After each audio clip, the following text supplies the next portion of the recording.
muy breve reseña del artículo para que tú después entres al fondo. Comentar, las recientes señales de distensión entre Caracas y Washington han despertado una serie de interrogantes sobre la naturaleza real de sus relaciones bilaterales. Si bien se ha reanudado el diálogo y se han producido intercambios diplomáticos y humanitarios, el trasfondo de esta dinámica está marcada más por necesidades pragmáticas internas del gobierno de Estados Unidos que por un cambio de postura real frente a Venezuela. Esa es una de las ideas fuerzas que nos plantea Sergio en su interesante artículo. La influencia creciente de sectores MAGA y del enviado especial Richard Grenell está desplazando la línea de presión dura que impusieron los neoconservadores liderados por Marco Rubio, ¿verdad? Este personaje cubano-americano que está en Miami, que tiene una agenda marcada en contra de Venezuela.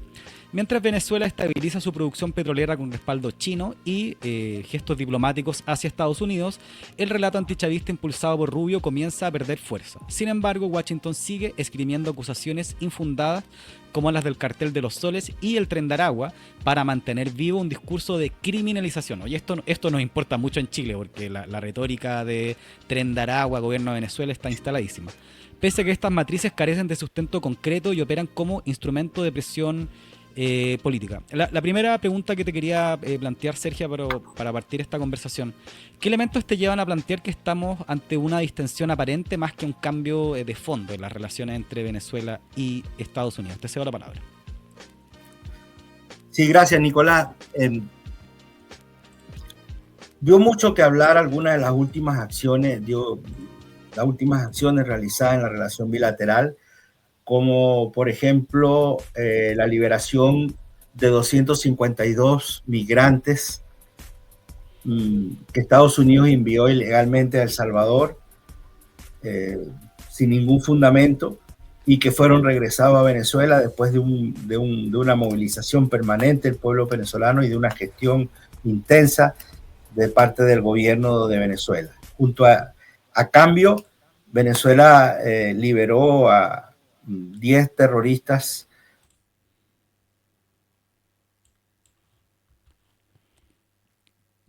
Ahí se me quedó pegado tu audio, Sergio. Bueno, Estados Unidos. Porque, ahí te escucho de vuelta. Ahí sí o no. Ahí estás. Ya. ¿sí? Sigue nomás, que se había cortado. Sí, te escuchamos. Sí. Uno de ellos, uno de estos 10 terroristas, se ha transformado en asesino de 3 personas en España. Y después de esta acción huyó a Venezuela, aquí fue detenido y ahora, por tener ciudadanía estadounidense, forma parte de este intercambio. Ese es un tema. Y el otro tema es que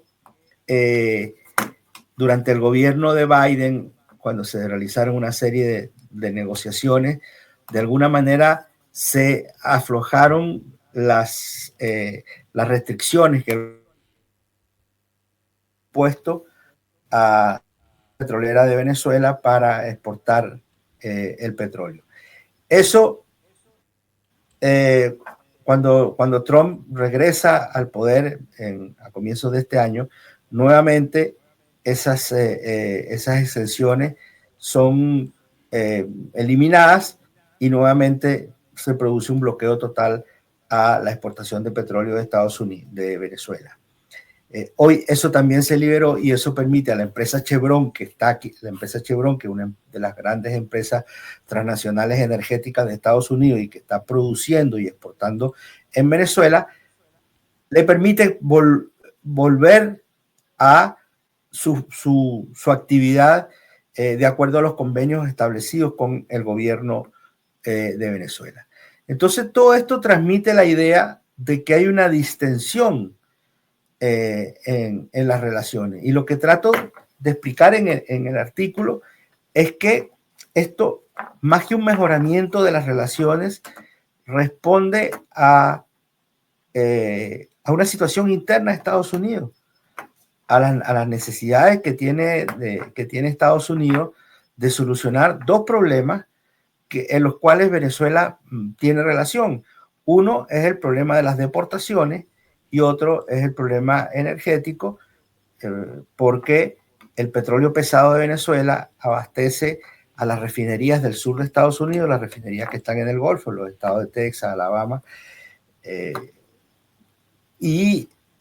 no pueden ser sustituidos por petróleo liviano o otro tipo de petróleo.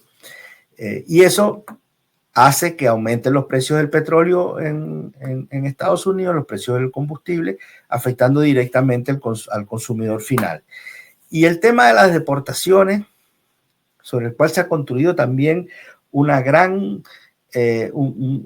retórica, porque el tema de las deportaciones de Estados Unidos, en términos prácticos, se hacen en un marco de violación de derechos humanos que se ha institucionalizado en Estados Unidos.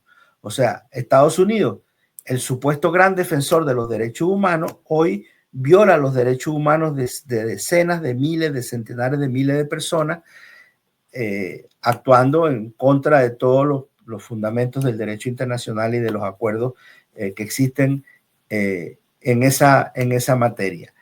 Y en el caso de Venezuela, que tiene una migración que básicamente es una emigración que básicamente es económica y que básicamente ha sido inducida. Bueno, en el caso de Chile fue patente cuando el expresidente Piñera los transformó en luchadores por la democracia y los llamó a que se fueran a Chile y lo hicieron para después maltratarlos y afectarlos de diferentes maneras.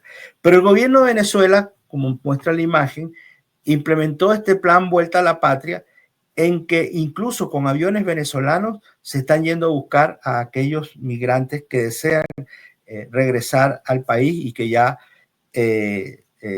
lo han hecho. Ya la cifra de personas que han regresado es alrededor de 1 millón de personas que han regresado, de manera que no tiene tampoco el presidente Trump instrumentos para acusar a Venezuela de negarse a aceptar el regreso de los migrantes, que por cierto Estados Unidos los llama a todos delincuentes, los vincula a esa organización que tú mencionaste, al Tren de Aragua, que es una organización que fue que desapareció en Venezuela porque los órganos de seguridad iniciaron una fuerte campaña primero de inteligencia y de penetración, detectó cuáles eran sus cabecillas y eliminó totalmente el Tren de Aragua, que hoy se mantiene solo como retórica del gobierno de Estados Unidos y de algunos otros gobiernos de la región. Entonces, ha habido un mejoramiento de la comunicación, es lo que digo en el artículo. Hay un mejoramiento de la comunicación entre Estados Unidos y Venezuela para resolver un problema de Estados Unidos, no de Venezuela. Venezuela ha logrado superar el 1 millón de barriles. Explico. Venezuela llegó a producir 3.300.000 barriles y cuando comenzaron las sanciones, después que el presidente Obama dijo que Venezuela era una amenaza a la seguridad de Estados Unidos en el año 2015, lo cual justificó las sanciones, las medidas coercitivas unilaterales contra Venezuela y en particular contra la industria petrolera, se llevó a que de esos 3.300.000 barriles se llegara a producir solo 150.000 barriles diarios. Es como que voy a poner un ejemplo muy simple, como que uno gane 3.300 pesos mensuales y de repente reciba solamente 150 pesos.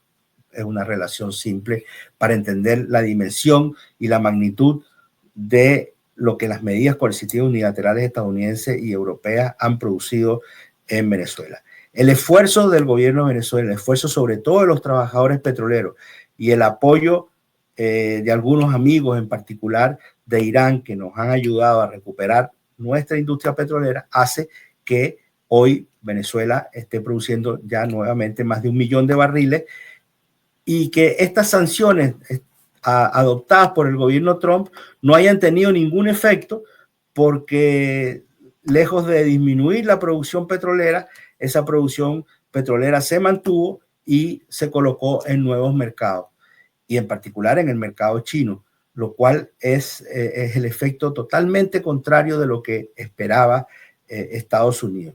Entonces, responde a necesidades de Estados Unidos, esta comunicación que nunca se cortó, que siempre desde que hay que recordar que el enviado especial del presidente Trump, Richard Grenell, vino a Venezuela solamente 2 días después de asumir la presidencia del presidente Trump, y se establecieron mecanismos de comunicación que nunca se han perdido. Esos mecanismos de comunicación se han mantenido. Y lo otro que trato de explicar en el artículo es que lo que ha ocurrido es las contradicciones internas dentro de un gobierno variopinto que existe en Estados Unidos, donde Trump ha pretendido reunir a un grupo de actores que tienen intereses disímiles, y que eso se manifiesta, por cierto, en la política exterior, cuando Marco Rubio y el grupo de los neoconservadores